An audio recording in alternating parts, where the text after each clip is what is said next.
Hello, everyone, and happy Financially Lit Tuesday. Woo! I know y'all have been missing Financially Lit Tuesday, right? So definitely excited and happy to be back. Got a really good topic today. I'm sure a few of you, or maybe this is news to you, are aware of everything that's going on with the Gates and their marriage. But I'll be going over that, family wealth, partnerships as far as businesses are concerned, and tax advantages. So go ahead and say hey to your girl. Also hit share. If you're on YouTube, go ahead and hit subscribe to the Sipping Wealth YouTube channel so that you are tuned in every Tuesday at 6 p.m. So to go ahead and start us off, I'm going to go ahead and get into our awesome topic. Yeah. All right. So Bill and Melinda Gates, for those of you that may have not been aware, or maybe this is news to you, Bill and Melinda Gates have said that they're getting a divorce. So right now it's like a big topic, everything that's going into it, what's going on, how much is gonna, change their family structure. What does it consist of, right? So they've been married for over 27 years. So quite some time they've been married, and they didn't have a prenuptial agreement. They did not have a prenup before they got married, but they do have a separation agreement. So I bring this into talks because we're not going to dissect the Melinda and Bill Gates marriage per se, but what we're going to touch on is the importance of partnerships and what to make sure that you have in place before you get into a partnership, right? Because Melinda and Bill Gates, when they got into their marriage, they didn't essentially have their operating agreement, right? They didn't have their prenuptial agreement. They were, and that's how, sometimes when it happens when you're getting into business with somebody, you get into business and you're like, hey, this is going to be great. You're super excited. You're ready to hit it off. Y'all had this super amazing business idea and you're ready to go ahead and hit the ground running. So I want to make sure that I'm touching on different things that you make sure that you have in place. So for those of you, once again, that are tuned in, go ahead and hit drop a comment below. Let me know, who's tuned in with me. I want to make sure I know who's kicking it with me on the live tonight. Hello, Tamara and Weston. Go ahead and hit share, drop a comment, all that good stuff. So for partnerships, like I said, you get into a partnership and you have a great idea and you don't know where to go from there. So the biggest thing is to understand the the biggest thing is to understand what all it involves. Hey, Weston. All right. So what all it entails, it doesn't just entail a great idea, right? You have to make sure that you have everything in writing, especially when it comes to partnerships, because I'm sure when Melinda and Bill Gates got together, or who knows, got together, they weren't saying, we need to make sure that we have things in place, or we might get a divorce one day. They weren't thinking about that, because if they were, they probably would have got a prenup ahead of time. When they would have thought of those things, they would have made sure they had an agreement. Hello, Mike Groves. He said, I love the show already. Yes. I got this awesome team. So they would have made sure they had these things together, right? But they didn't. So same thing when you have a business offering, right? You have a great idea. You're like, hey, I sell peanuts, and then they sell jelly, and we're just going to come together and sell peanut butter jelly in a jar, right? So, but because we have this amazing idea, but if anything happens with the partnership and maybe you become at odds, you want to make sure that the business doesn't suffer and the business continues to go on. Even if one of the partners say, hey, this is not for me anymore, right? So One of the agreements that you want to make sure that you have in place is an operating agreement. Another thing is, hey, are both of the owners or both of the partners going to be on the business? So of course, these are more common scenarios, more common things that may be thought of. But what I'm going to go into is the tax ramifications, because it is still tax season, right? So just seeing, hey, how much of a difference, because a lot of people start an LLC but don't understand the taxes behind it, or start a partnership but don't understand the taxes behind it, right? But we are responsible for a lot of for the self-employment tax that has to be accounted for when you're making those earnings from that partnership as well. Can you help us with LLC operating agreements? Oh, shoot. Ooh. Weston said, can you help us with LLC operating agreement? Absolutely. Absolutely. We actually set up the entire entity. If you come to us and you're like, hey, I have a business and I'm not sure, or a business idea, I'm not sure where to go to next. I'm not sure where to go from here. We can get the operating agreement together, the business model, which gives a nice overview of how the business is going to operate. It's in a sense a one-page business plan, right? And then we make sure that your paperwork is in order with the IRS and the state that you are going to get your business incorporated in. So absolutely. Another thing is, so I'm going to go over the pros and cons of partnerships, right? So the pros are those shared responsibilities, right? So Trump had Melinda when they were going through the White House, right? Going through the presidential campaign, going through his presidential running the entire time, right? So for 27 years, Melinda has been by Bill Gates' side. So I'm sure they shared quite a bit of responsibility with one another. So that is one of the benefits of being in a partnership. Absolutely. They get to share the burden of finances, right? So, like when you're starting a business, maybe it can be expensive sometimes. Maybe the startup capital is $50,000 and you're like, whoa, I don't even know how to get that. And you meet someone, they're like, oh my gosh, I believe in this vision. We can do it. Amazing, right? Now you have someone to help share that financial burden as well. And then also the cooperation of financial and business decisions. So now you have somebody that's you're communicating with, you're bouncing ideas off of, you're expanding the business, you're growing the business with. But the cons can be with decision making, because you all know when there's like chefs in the kitchen, different chefs in the kitchen, it gets a little complicated, it gets a little iffy. So sometimes it can be a huge conflict when making decisions within the business. So that can be a pain. And then the lack of separation from the business versus like the partnership, or seeing whether or not they should do a corporation or which entity type to do. So if they're not structured for a plan, if anyone wants to leave the business or not, then it gets messy. Maybe one person wants a certain amount of payout for the time and energy or whatever they put into the business. So if that's not put in writing, it gets messy, y'all.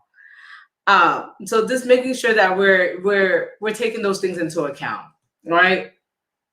All right. So one of the things to really consider, I have a quote here. So a lot to think about here. If you have the type of relationship that's worth exploring, right? That's worth, just like in a marriage, that's worth going ahead and saying, hey, I want to pursue this. I want to grow this relationship. I want to grow this idea. I want to grow this business. The business is like a baby in a sense, right? Y'all are having this baby together. And we want to go ahead and nurture this. So now you're tied to each other, just like being in a marriage, right? It's a contract. Now you're tied to each other, but in this business contract. How are you going to nurture that relationship? Do you have the proper protocols in hand? So I'm going to get into tax talk, right? Let me know if y'all get a little confused. Of course, per usual, if you have any questions, feel free to go ahead and drop a comment. If you have any comments, anything, concerns, all that, go ahead and drop it in there. When it comes to taxation and partnerships, how it works is the partnership comes together, right? But it's not, even though it's a baby, it's still dependent on its parents, so the owners, right? So mom and dad, the two owners of the business, have the partnership together, which is the baby. Now the baby is not an independent, right? It's still very much dependent on the two owners. So what happens during tax time? Now the IRS says, all right, so both people, both mom and dad, have to take ownership of this baby.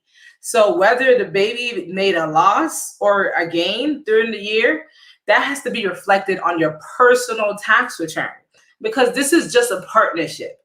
It's not a corporation, right? So now you have to reflect that, hey, I have a baby, and I have to make sure the IRS knows that I have a baby, but I don't completely own the baby on my own. I own the baby with someone else. So now we're doing a 50-50 split. The father owns half of the baby. I own half of the baby, right?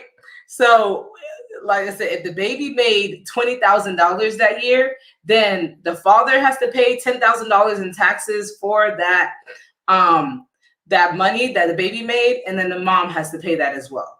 So that makes sense, y'all? Yes? Yes, no, maybe so. Let me know if that made sense to y'all, because I'm not trying to confuse you out here. I want to make sure that we welding up together, that everybody's on board, that everybody knows how, how everything's flowing. So that next time you're like, somebody's like, yeah, I'm going to start a partnership, you could educate them a little bit. You can help them out, because we're sharing the wealth over here. We're not hogging the information. We're making sure that everyone is up to date on how these things function.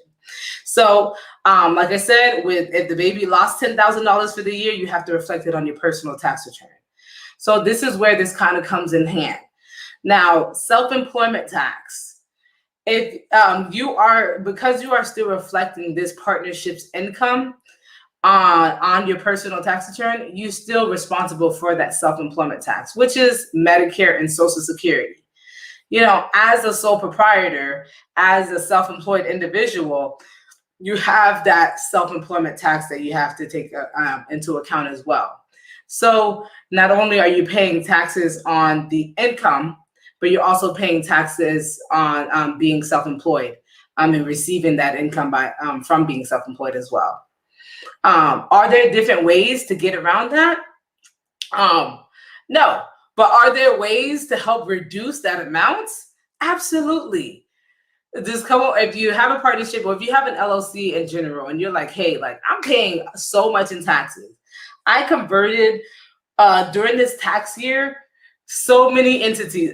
If I could put a number on it, probably over 20 different companies, from going from LLC to S Corp status or even corporation status, just to help alleviate that tax burden.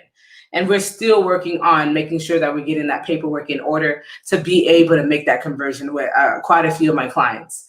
So, that reducing that tax burden on you is one of the key ways in growing your wealth.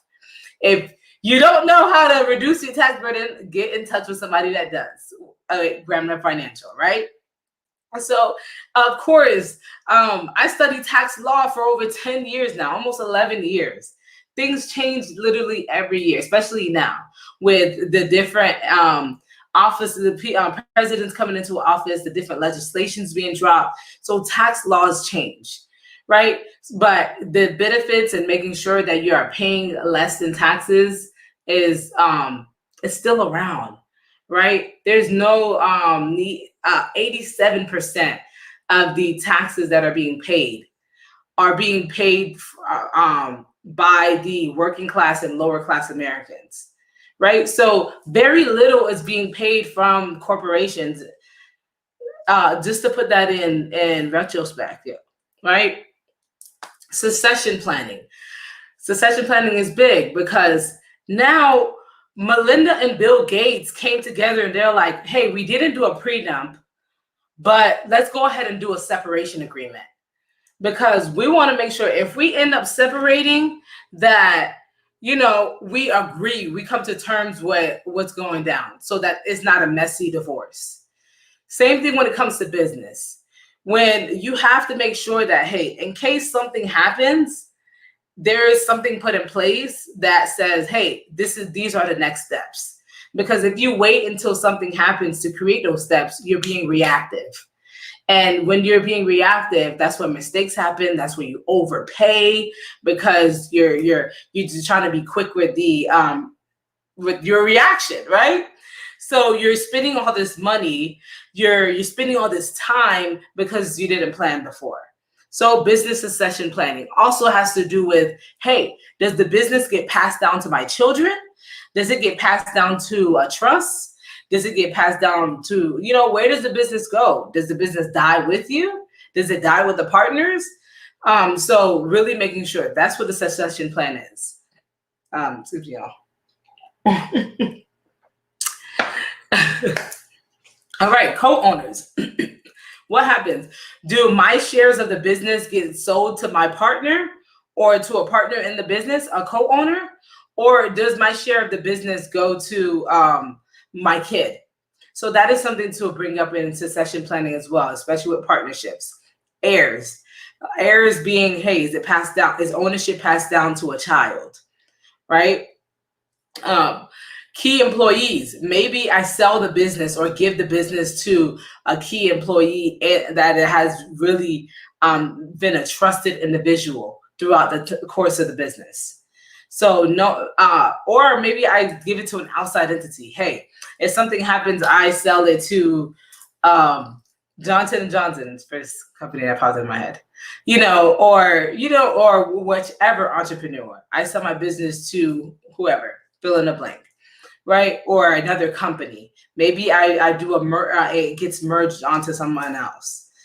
Those are really big key points to think about when you think when in the beginning of the business, right? Because we don't know what's going to happen in the future. We like to plan, and we like to make sure that we do all we can to help hit our projections. But at the end of the day, things always happen, especially in business, right? So a lot of you may know, of course, there's a lot of funding out here. There's PPP, EDIL, there is the restaurant revitalization. There is for event spaces and venues, there's funding for those, local governments, state governments, a lot of funding out here. You have this Jacksonville doing rent assistance for business owners and individuals. There is a lot of funding out there. So when it comes to business and partnerships, things like that, when you're applying for these loans and things like that, you want to make sure that's also put into the agreements. Hey, how much of a loan can we apply for? How until one of the other partners get involved? Or which partner is going to own more the business? Maybe one has better credit than the other. So you want to make sure one doesn't own more than 20% of the business, right? Hello, everyone. Just to regroup. If you are tuned in, go ahead and drop a comment. I definitely want to know who's here and engage with me, as well as if you're on YouTube, go ahead and hit subscribe. If you're not on YouTube and you're on Facebook, go ahead and hit subscribe on YouTube with the Sipping Wealth YouTube channel. And then if you want to link up with Granddad Financial, if you want and have any questions, things like that, go ahead and text Wealth Up to the number on the screen. All right, back to the topic. Just as a closer, it's making sure that, hey, that we have these things, as well as I do want to touch on making sure that I touch on hiring your kids as well as employees. And that's where I'm going to leave off this live, because that's what I'll be talking about in next week's live. So if you know any business owners that have children, you want to make sure that they are tuned in next week. Hey, Ori, how's it going, girl? So you want to make sure that they are tuned in next week, So we're going to go ahead and make sure that we're posting the topic ahead of time. For the flyer for Financially Lit is circulating. You can just go ahead and hit share. Go ahead and share this live stream to your friends and family, and make sure that they're tuned into next week as we go over how to have your children as employees. Because, y'all, this is tax-free money. Over $12,000 you can be paying your child, right, to work in your business and have that tax deduction. Not only that, you can make sure that your child is properly funded for their future, get custodial accounts, whatever the case may be. But we're going to go over that next week, because I'm not trying to give y'all all the goodies before we get to talk about this next week, right? Like I said, make sure that you're sharing this to your friends and family. Make sure they are tuned in next week at 6 p.m. on the dot, because we are going in, okay? We're going to be, hey, Mike. He said, wow, yes. Grand Rev in the building. I love it. I love it. Definitely hire my niece for waist beads. Yes. So, making sure we'll also talk about hiring people that, children that aren't your child as well. I'll be talking about that next week. So make sure you're tuned in. If you do have family members, things like that, children that you want to hire, young adults that you want to, or teenagers, not young adults, teenagers that you want to hire, things like that, you want to be tuned in next week. This is the end of my time, you all. Thank you for being tuned in to Financially Lit Tuesday. I'm definitely happy to be back, y'all. I hope y'all can tell. But yes, hit subscribe, and I'll see you next time.